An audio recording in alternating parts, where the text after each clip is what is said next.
right. Well, let's go ahead and begin. Welcome, everyone. My name is Daniel Pasco Aguilar. I'm founding director of the Center for Social Justice and Chief Diversity Officer at Excelsior University. We're thrilled to have you with us today. Excelsior University leadership, the Center for Social Justice, and the Civic Engagement Rope Team welcome you to today's session.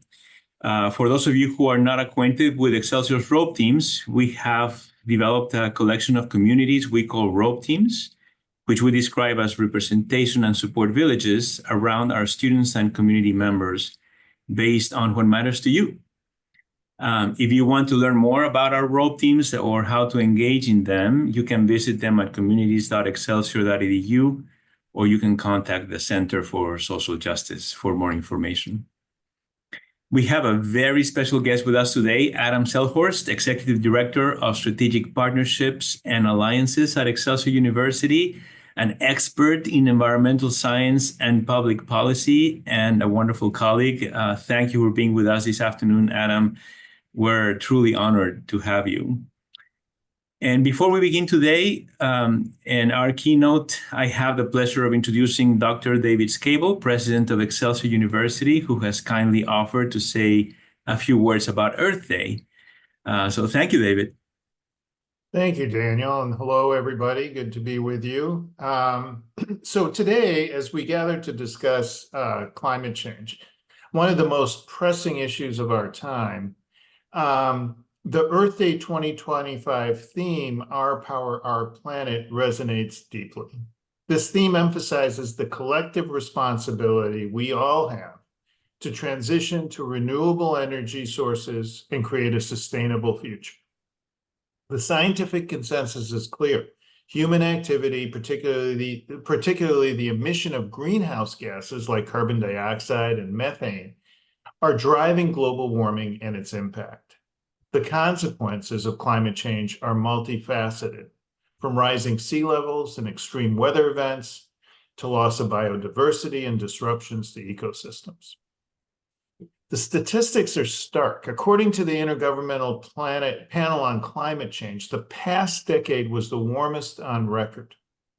The World Meteorological Organization reports that the concentration of carbon dioxide in the atmosphere reached a record high in 2020. Moreover, climate-related disasters have caused significant economic losses, with the UN estimating that these disasters result in over $320 billion in annual losses. But there is hope. By working together and leveraging our collective power, we can adapt to the changes. We can anticipate changing food production and water supply needs and begin to address them now before they become acute. We can change the way we design infrastructure, adjust zoning practices, and make urban and regional planning a priority so that we do not continue to build in areas most prone to natural disasters. And we can make conscious choices about how energy is produced and used so that we do not continue to exacerbate the problems. The future will not look like the past, so we must make proactive, intentional decisions about the communities we live in, where we get our food and water, and where we get our energy. Organizations, including universities, also have a critical role to play in addressing climate change through research, education, and smarter, more sustainable operations. By working together, we can create a more sustainable future and adapt to climate change. So I'm looking forward to Adam's talk. Back to you, Daniel. Thank you, David. And before we introduce Adam, I want to thank a number of people and units who made today's event possible, starting with Maria and Courtney from marketing, Aaron, Stacy, Jason, and Connor from communications, Arlene and Kim Lorania from strategic partnerships and alliances, our President David, Jill and Lori from the President's Office, and Pam from the Center for Social Justice. Thank you so much for your amazing partnership and support. Also, toward the end of our session, we will have time for questions, sharing, and dialogue. Please prepare your prepared to share your input or questions after the keynote. And to do so, please raise your hand so that we can call on you to unmute and participate. We're looking forward to your insight and to our dialogue, so thank you.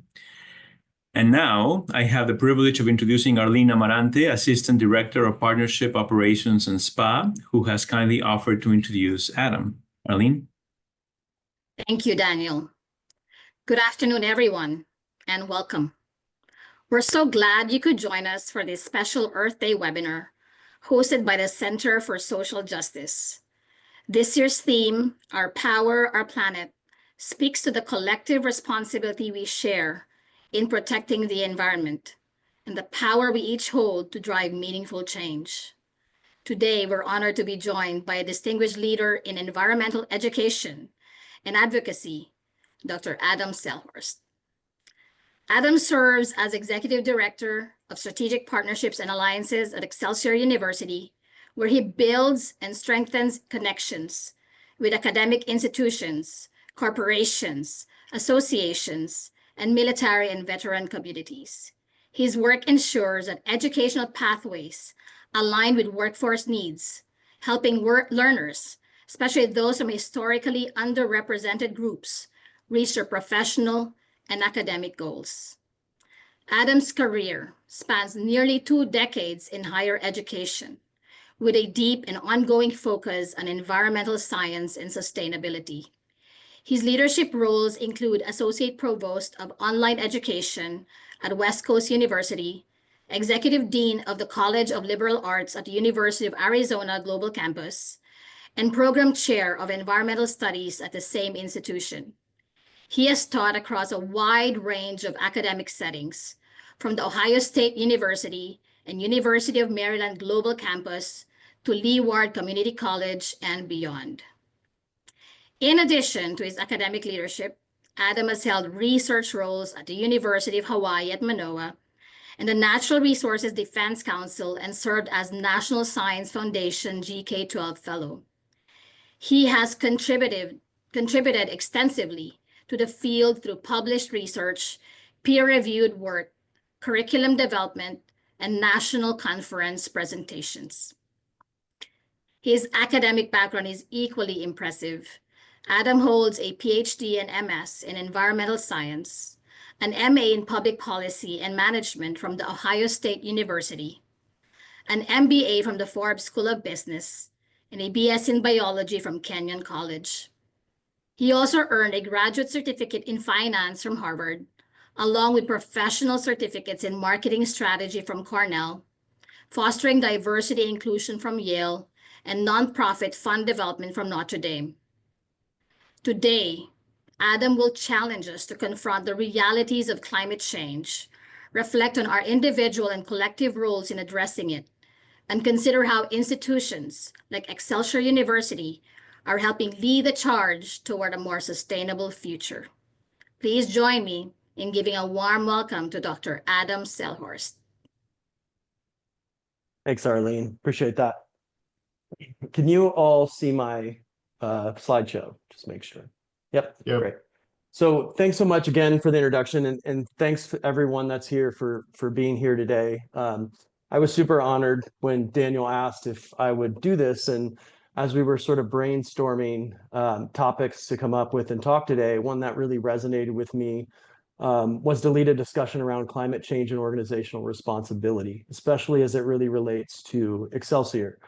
So I'm going to open with some brief remarks, and with the majority of the time, I'd like to really leave some time to hopefully have a kind of back and forth dialogue on how Excelsior can help us reach some of our climate goals and ultimately adaptation. I will try and keep the science extremely light and just focus on the topic here. So I wanted to start with a quick conversation about tipping points. There are essentially moments in history when humanity crosses these invisible lines, and there are points where the world really can't go backwards. And we see these throughout society, whether it be socially, politically. We see them certainly environmentally. but we don't always see them happen, especially when it relates to things like the environment. There's no explosion, there's no alarm, but one day you just kind of wake up and realize that we are past this point of no return. And so scientists refer to these as tipping points. These thresholds in the Earth systems where change becomes self-perpetuating.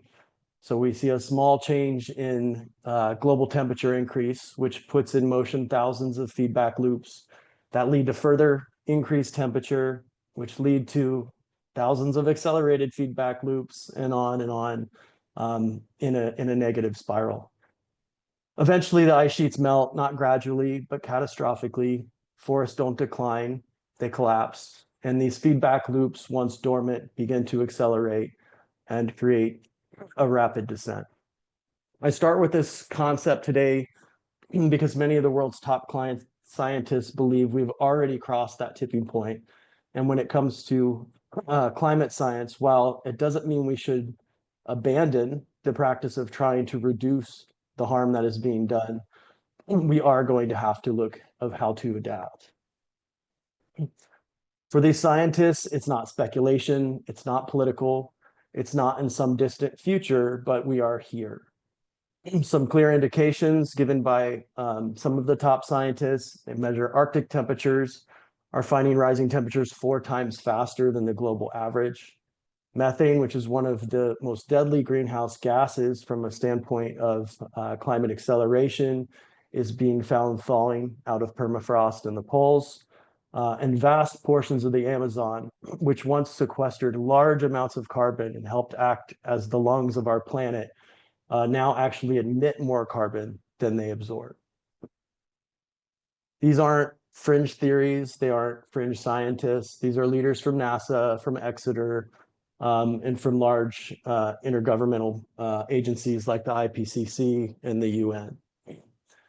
So meanwhile, if we stopped what we were doing today, if we stopped polluting, if we stopped our greenhouse gas emissions, we would still likely not be able to stop the changing climate. Like I said before, we can slow it, but with the tipping points already kind of passed, we're in this spiral where we will have to deal with this sooner rather than later. And additionally, we know that we're not going to stop polluting immediately. We're not going to roll back a lot of the regulations. The US actually just did roll back nearly every climate policy protection that we have in place, and China continues to move forward as one of the largest polluters. You can see in the some of the quotes that I put up here, especially the ones that are most meaningful for me, really are the ones from the IPCC and the UN Environmental Program, as they've measured these rates year in year. So with all of that, the era for prevention is really giving away to an era of consequences. The question is really no longer, can we stop the climate change, but how do we adapt? And David alluded to this and mentioned it directly in the opening. And so I mentioned this not to sound super depressing, not to stoke despair, but really to ground our thoughts in reality. This is sort of where we are and where we're headed. And facing that reality, it doesn't have to be pessimistic, but it does need clear leadership. And with the consequences we're facing and the current rates of the accelerated climatic change, this is one quote that always really stands out for me from Dr. Anderson, who put it very clearly: it's too late for non-radical options. We need options that go beyond the thinking we've been trying to implement for the past decades, and we need to start thinking differently and radically. And so I want to kind of talk a little bit more about adaptation today, and want to really focus on adaptation and what that means. Essentially, adaptation refers to adjusting our societies, our cities, our farms, our infrastructure to a new reality. Redesigning coastal towns to withstand flooding, protecting crops from drought and heat, restoring wetlands and forests, not just for their beauty, but as buffers against natural disasters. It's not surrender adaptation. Simply put, it's strategic, and it's strategic survival. It's our chance to protect the things we love, not just in the abstract. Sometimes we talk about climate change. It is a very abstract topic, or the planet as a whole, but there are real people, real places, real futures that are affected. It's not a backup plan anymore. It has really become the plan. So a world that's already changing faster than most models have predicted, how can we adapt to some of these changes? And so what if we saw adaptation not really as a burden, but as a catalyst for innovation? The same way we got things like GPS from the space race, climate adaptation is already generating some of the breakthroughs like climate-resistant crops, regenerative architecture, decentralized energy systems, AI-based disaster forecasting. Recently, I saw they're even starting to 3D print coral reefs. So there's some really innovative things that are coming up, and some of those are on the screen right now as well. The Netherlands, which if you've never been in the Netherlands, it's a really beautiful country, but the vast majority of it actually lies below sea level. And so instead of trying to kind of fight that, they've created this concept of room for the river, where they've redesigned these cities to basically deal with flooding in a more natural way. And it's working very well. In Bangladesh, they've developed floating schools, as well as floating farms, so that every time there's a flood, it doesn't halt education. It also allows the farms to grow with the flood season. Closer to home in California, vineyards have started to plant shade trees, and they're moving to more heat-resistant grape varietals and using AI to monitor water levels. So adaptation, just a few kind of quotes. It's not about policy or technology. It's really more about leadership at this point. It's about choosing to act before disaster chooses us. And leadership means investing in the vulnerable, amplifying the wisdom from frontline workers and frontline communities, making decisions that will affect future generations now. Most importantly, I think, is redefining success as well. What is success? Not just GDP growth, but lives protected, ecosystems restored, futures made possible.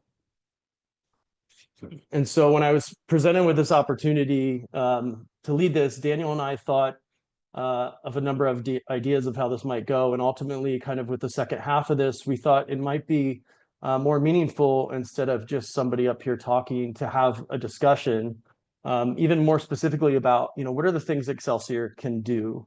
What does responsibility look like, and corporate responsibility look like? And, what can Excelsior do to lead efforts toward adaptation, and what might that look like? And, we're the first generation really to start to see the full forces of climate.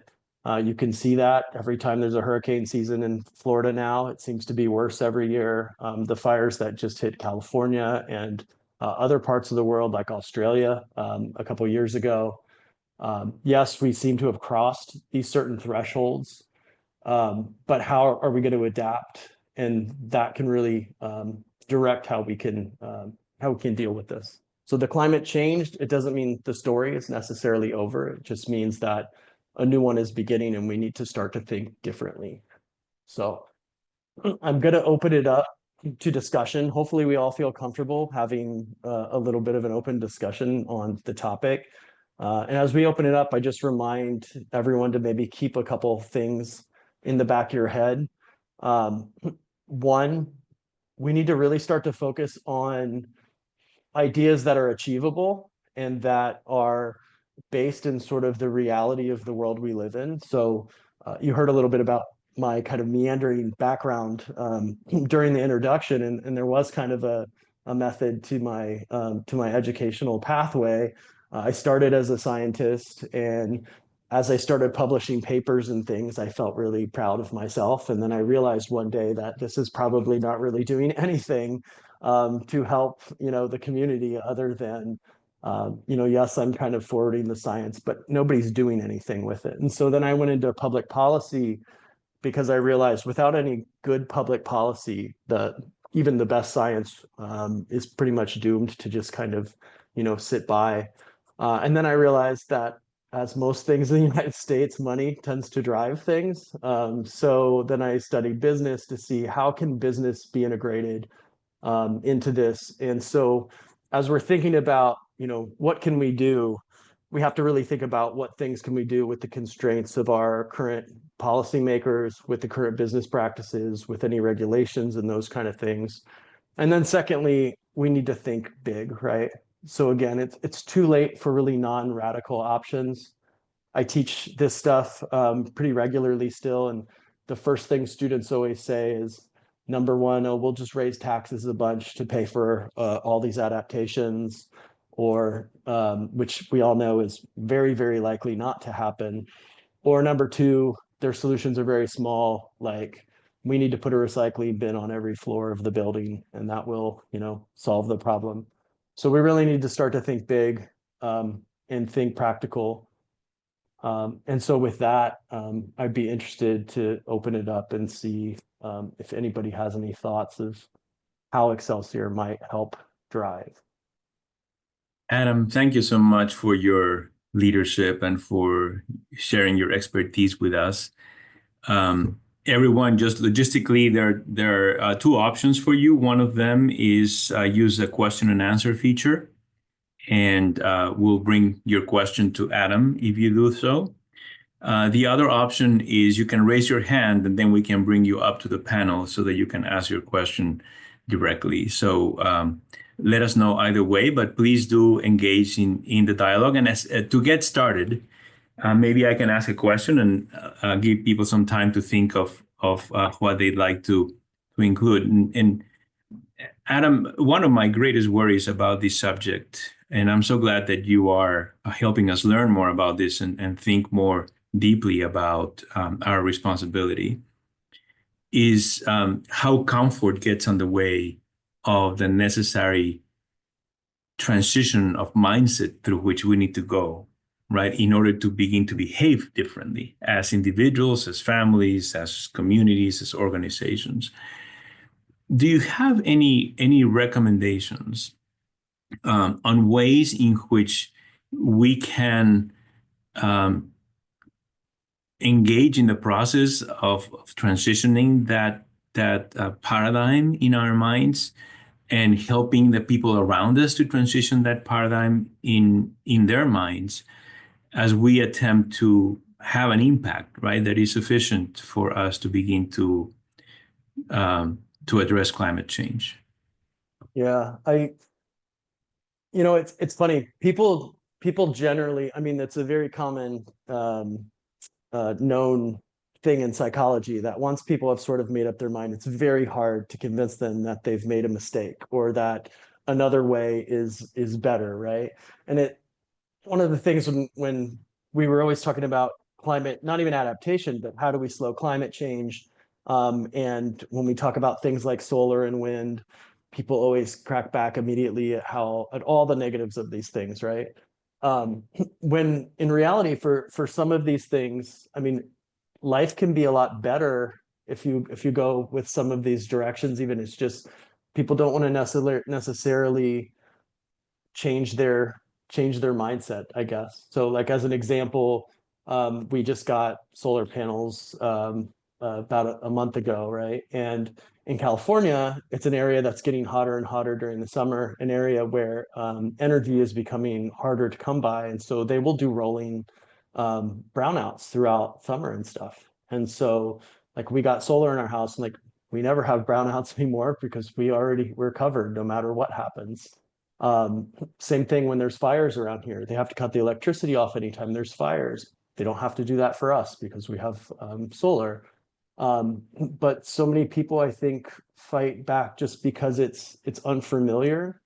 And I think showing the immense amount of wealth and benefits of some of these things that are also good for the environment are something that's kind of been steered clear of in the past. I mean, one of the things about solar that people pushed back for a long time was well, we're going to lose so many jobs because, all line workers and these kind of things. But those things take jobs as well. So they actually did analyses and showed that, if we switched from one energy source to another, we would create a lot of wealth, we would create a lot of jobs, because people have to be there to service those and build those panels and those kind of things as well. So, and shifting mindset is a very, very, very hard thing to do.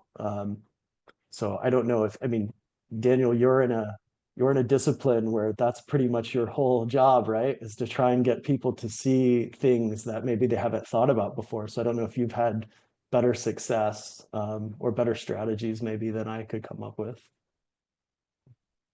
Thank you, Adam. I mean, well, the challenge of shifting paradigm is that it requires shifting where you think you come from, what you believe, right? What are things that matter, and how is it that you want to address them? And I think we're really challenged in prioritizing the well-being of the planet over our comfort, and so that's work we definitely need to do individually and collectively. We have a couple of questions here. So Alvin Jones Sr. Says, I've always believed that as more people populate the planet and we build more housing, removing more land areas, that puts more stress on the heating and cooling needs of cities that drive up greenhouse gas effects. This is where strategic use of new HVAC technologies may help out. So it's more of a comment, but I don't know if you'd like to address that. Yeah, I mean, again, it goes directly to the concept of adaptation, right? I mean, at some point, things are going to break to a point where it doesn't really become a question anymore, right? I mean, we aren't going to be able to just have air conditioners in everybody's homes as the population increases, or the sad reality is that this is an environmental justice question, potentially more than anything, because the communities that are most harmed by climate change are the developing countries, the poorer communities. They are generally growing in population faster, and they're not able to adapt as well. So, how can we address those things? We're sort of responsible for, I think, leading that charge now. And honestly, the wealthier nations were largely responsible for creating most of the greenhouse gases, right? And now the poorer communities are the ones that are sort of suffering. So, yeah, I mean, a mindset change is, it's not an easy thing to do. So, I don't have the answer, certainly. Thank you, Adam. There's another question by Craig Lunston. Are there different types of partnerships, thinking about B Lab and others, that we could begin to develop to accelerate our impact?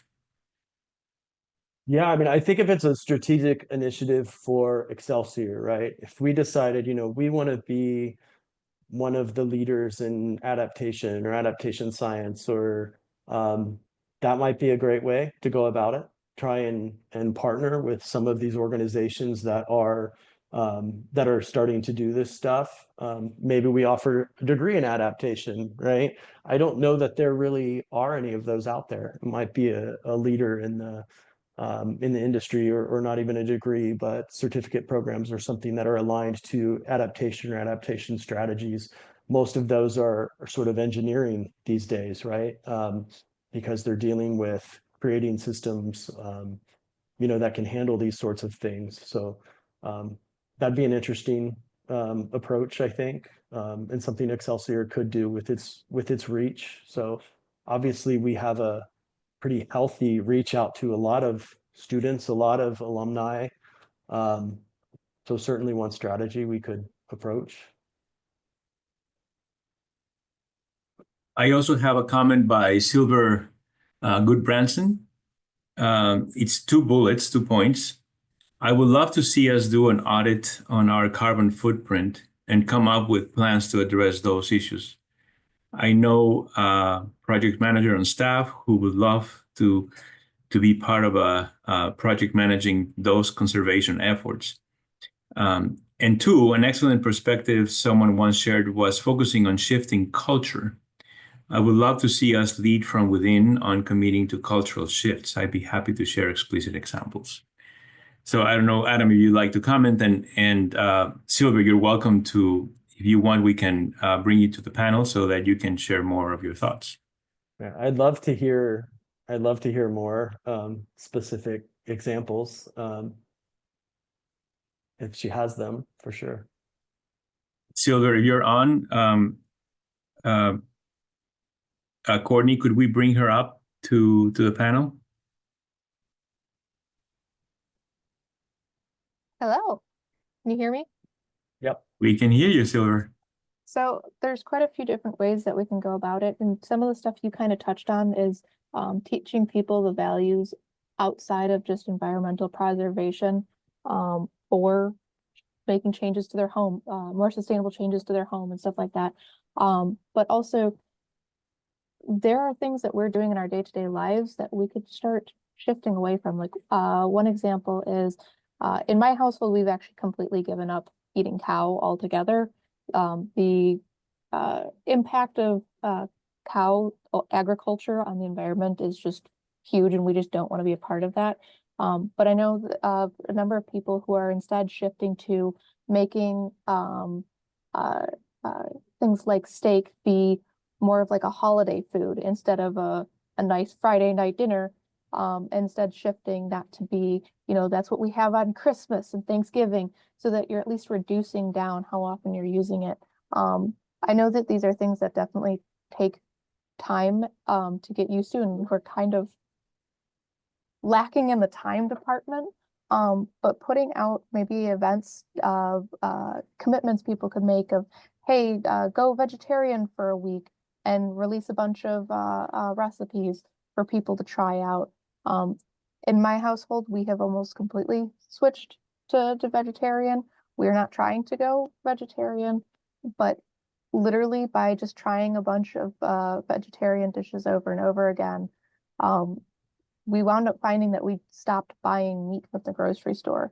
I know this is just one part of an example, but this is something that definitely adds up over time. And if everybody is attempting to reduce how much their meat that they're eating, that's one huge way that individuals can get contributing. I know the bigger concern is definitely still on the corporate and agricultural scale, but these are still ways that we can start shifting people's perspectives. And this is just one part of an example of how you can make these shifts. You can also do things like reducing how often you're buying new clothes, teaching people how to mend, building a culture of people being cognizant. Because a lot of times I hear a lot of people poo-pooing individuals who are like, oh, well, I'll turn off the lights to save energy. But every time you sit there and you think, hey, I'm going to make this change in this exact moment for the environment, that's one more instance that you are being conscious of the impact that you're having. And the more we can reward people and encourage people to be constantly thinking about what they're doing and how that's impacting the world around them, I think is something that is endlessly beneficial to making these critical changes. Yeah, I think so one of the things that kind of comes to mind is general culture in the US, right? I mean, we all, or most of us, probably grew up here, and it is a very capitalistic society, right? The dollar seems to be the number one driver for most decisions, definitely made by corporations, which generally rolls downhill to employment and things like that. And so the number one way that environmentalists have really tried to drive change is through decisions that are financially sound. So for solar panels, for instance, in places where it's very sunny, it's very easy sometimes to drive solar adoption because it's actually cheaper than not having solar.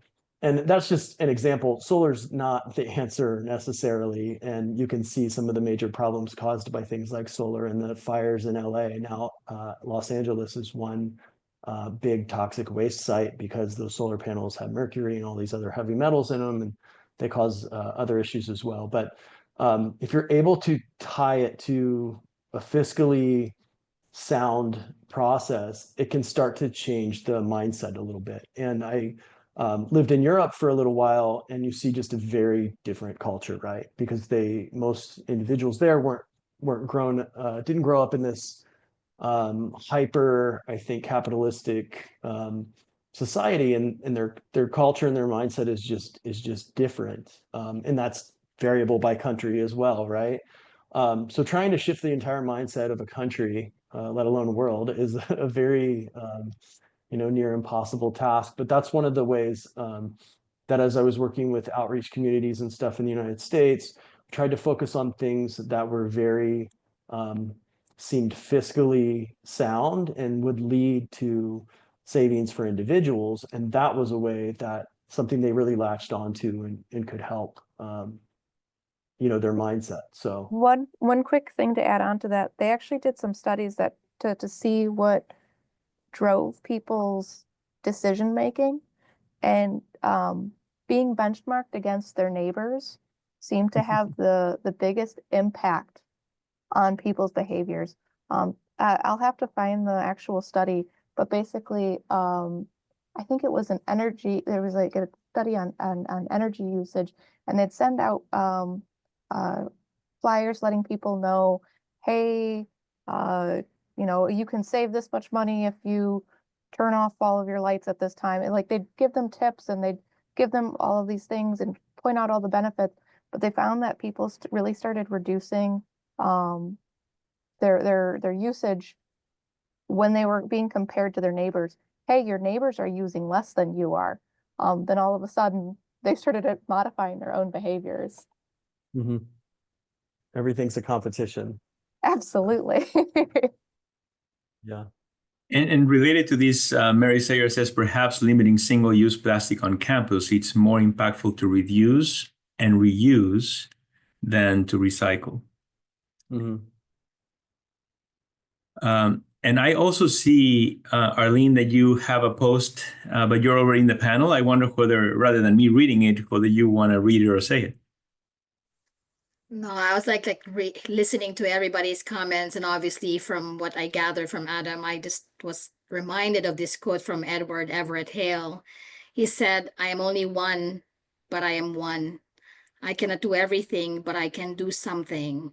And because I cannot do everything, I will not refuse to do something that I can do." So why I followed it was like people underestimate their own power to make a difference. We lean on other people and follow them, but in fact we could be leaders the way what Adam was talking about, leadership. That's not really what we need, but the leaders that he was referring to is not exactly just having a leader, an external leader. We could be leaders. We are one, but we are one, so, and obviously that supports as well what Silver was like sharing as well, because she was really articulating very specific things that we can do as an individual and as a unit or as a family unit. Yeah, and I think that's one of the largest problems with climate change. So one, it's not directly seeable. I mean, yes, we can look at data, but if you can't see it, it's very difficult. And then number two, well, if I do something, is it really going to matter? And then even if the whole United States does something, well, China's still doing their thing, so will it matter? And so there's this sort of pass the buck. It's actually kind of one of the reasons I shifted gears and went into education. So again, I was doing science, and I was publishing these papers that I was like, I really feel like I'm having no impact here. But if I go and I'm a program chair for a program that graduates 200 people every single year, that's 200 people I can touch every year. Same with Excelsior, right? I mean, we have how many graduates now, right? How many graduate every year? I mean, we have a pretty large reach, right? And so, not just us, but the university systems across the United States as a whole have a very substantial reach. And so I think there is a way for the educational system to change the mindset and the culture. And I think it is happening in a lot of ways. I mean, the younger generation is definitely acting very differently than the older generation. And so there are, these cultural shifts. Are they the right cultural shifts? I don't know. but how can we, affect that in a positive way? And we have two brief comments to what Silver was mentioning. Greg mentions my local utility does that, a comparison with the average and the lowest used neighbors and healthy competition. And Katie Hammer says, when they used to have those smiley faces each month for National Grid, I was so disappointed when I got a frown. And as people think of additional questions or comments, please, everyone, think of ways in which you want to engage in the conversation.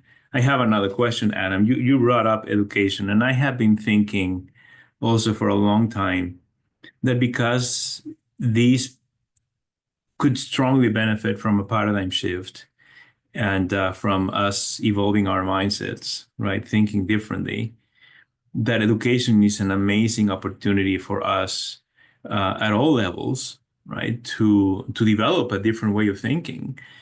From your experience and based on what you know of Excelsior University, do you have recommendations on ways in which we should integrate sustainability and climate change adaptation needs to our curriculum, ways in which we can ensure that our students, whatever degree they go through, right, finish their education being aware of the needs and hopefully having evolved their mindsets for them to have an impact? Yeah, I think one of the things that's really resonated with me since I've been here is, I mean, we are largely a healthcare institution. Yes, we do a lot of other areas, right? But number one, healthcare is so directly impacted by climate change. I mean, it's measurable. You can look at lung cancer rates before and after certain environmental laws were passed, and they're vastly different. I mean, but the thing that's really resonated with me here, I've heard a lot recently about One Health and this idea that maybe we integrate not just, direct patient care, but we also think about, things like that. We think about how, environmental regulations can affect health, can affect death rates, birth rates, all of these kind of things. I do think that's a way that we could be a leader. You don't really see that at other institutions. There are some institutions doing it, but it's something that really, I think, would set us apart. And we also, we can do nothing if we're not successful, right? So we do have to keep in mind always the success of the institution, right? If we make really wrong moves and we end up out of business, we can educate nobody, right? So we also need to make sound, I mean, making sound, financial decisions and things like that is just as important, and ensuring that we're able to continue to touch as many students as we can. And we are looking to grow the institution, and as we grow, that's more individuals that we're touching, right? So I think success in that realm as well is just as important.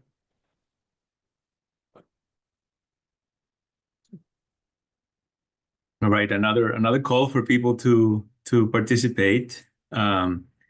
I have other thoughts, but anyone else in the panel wants to go before I do? Or anyone else, any other participant? So let me bring another thing up, Adam. One of the messages or the focus areas on which we have honed as a Center for Social Justice in the recent past has been democratic engagement.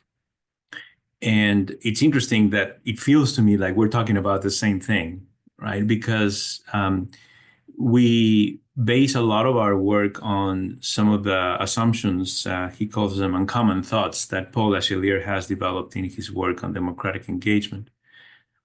One of them is the understanding that policy affects everything we do. Right. We cannot say, I don't focus on that. That's too big for me. Mm-hmm. I can detach from it. I don't need to be aware. I don't need to participate, because it affects our air. It affects our water. It affects our food. It affects everything.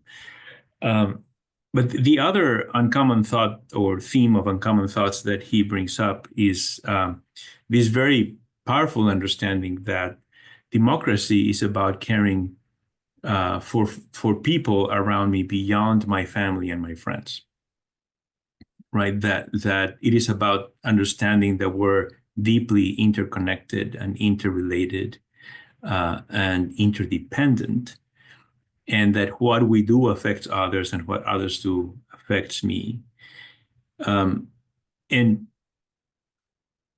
to me, that is where probably the paradigm shift needs to happen. At least one aspect of the paradigm shift in terms of understanding that our success is collective, that the threats that we're facing are affecting all of us, regardless of how comfortable I am or I seem to be, or the people who I love seem to be. And that what I do every day has an impact on those around me. And I wonder what are your thoughts in terms of helping others, particularly in an educational environment, right? In a university, to help our students begin to bridge those gaps and understand that hopefully everything they learn, they should look through a lens of how does this affect others? What is the impact of what I'm learning? And if I am to practice this, what impact could it have if I do it this way versus this other way? Any thoughts in that regard, Adam? Yeah, so that was really my my first master's degree in environmental science. I was asked to do this study on grass systems. It'd probably put you to sleep, but carbon sequestration and like home lawns and grass systems and stuff. And I put it all together and I'm like, look how great these systems are for the environment because they sequester all this carbon. And my professor my advisor, who's this world-renowned soil scientist, just looked at me like I was crazy and is like, what are you talking about? And he proceeds to go down this list of all the costs, right, associated with this. Like, well, you're dumping fertilizer and you're mowing your lawn with this and so I was introduced for the first time to the concept of a life cycle analysis, which is, looking at all of the things that that go into, and it's not just a production or anything, but into a decision, right? I mean, we do it every day, even here, when you're deciding, I'm going to make this update to SIS, right? And you're like, okay, well, that's going to affect 9 different things around it, right? And so I think when I went through that process, I started to think very differently about everything. Really, the interconnectedness about everything that we do, and nothing is more interconnected really than the environment. So I think teaching that concept of life cycle analysis and really having people understand that every decision that is made has positive impacts and probably has negative impacts, and you really need to consider them all when you're making decisions like that. It's something that I feel like the vast majority of people don't do when they make decisions. And I would have never, if I wouldn't have, I think, been like trained in that and just trained my brain to kind of go that way every time. So I think that's something definitely that can help shift the paradigm as well.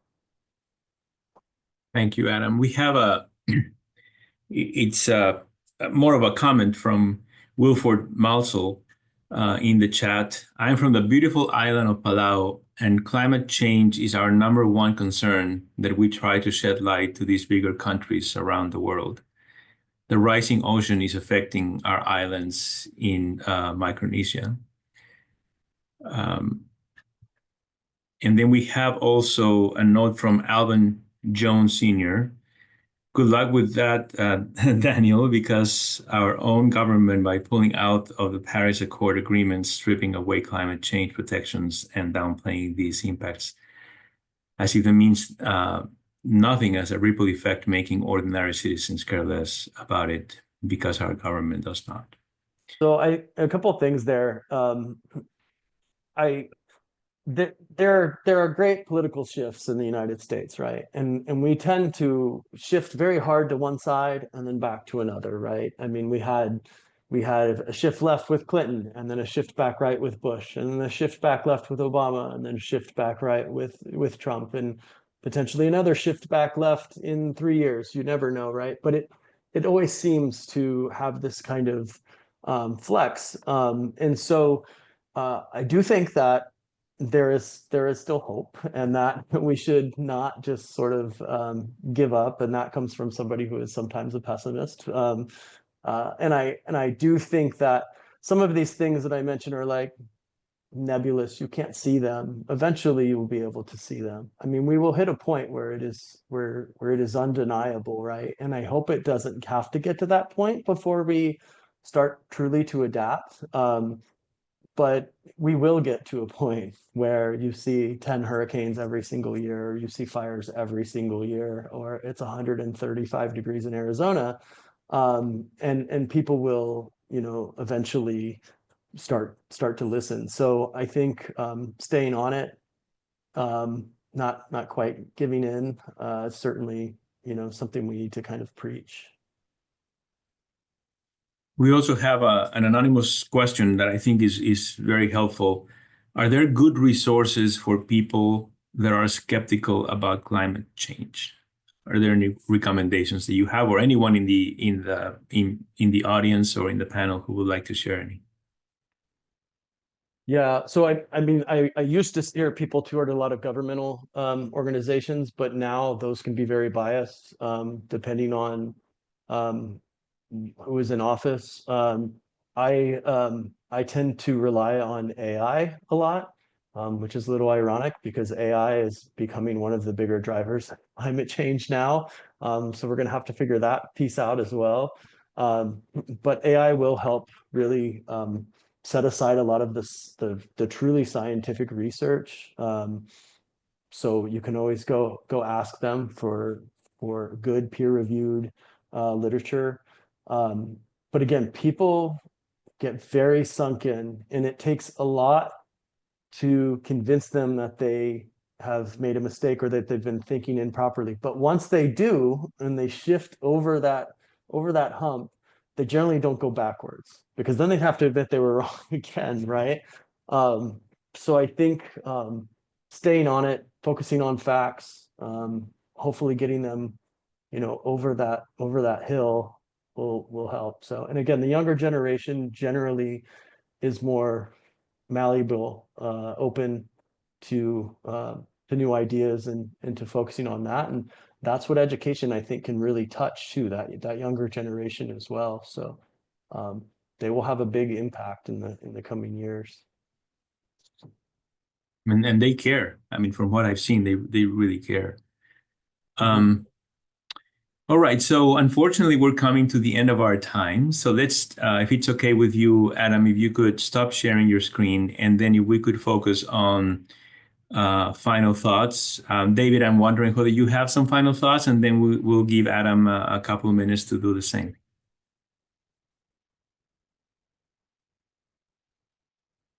Well, thank you for the conversation. I've thought about these things for decades, and the challenge with growing older is that you get to be increasingly more jaded.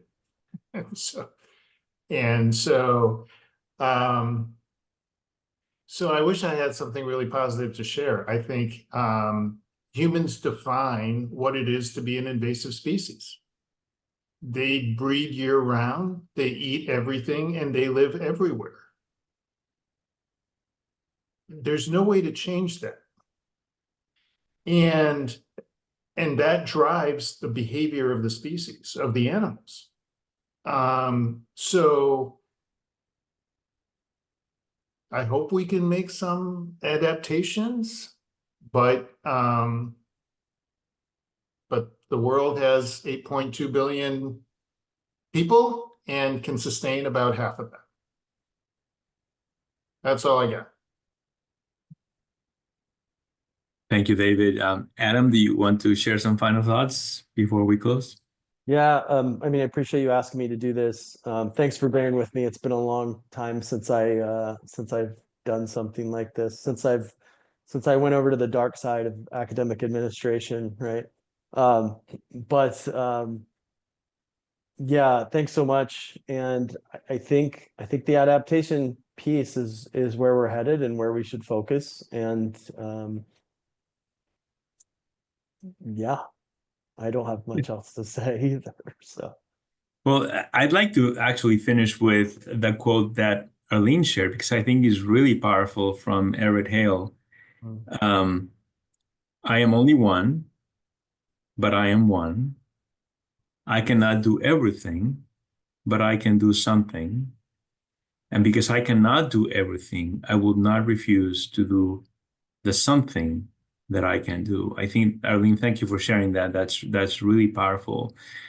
And that paradigm shift that we talked about, I think it is a responsibility for us to work on evolving our mindset, right? And Adam, your expertise and your insight really helps to frame our minds in terms of how do we need to start thinking differently, and hopefully that having an impact in our behavior, not being concerned about that we're one because we can actually do something.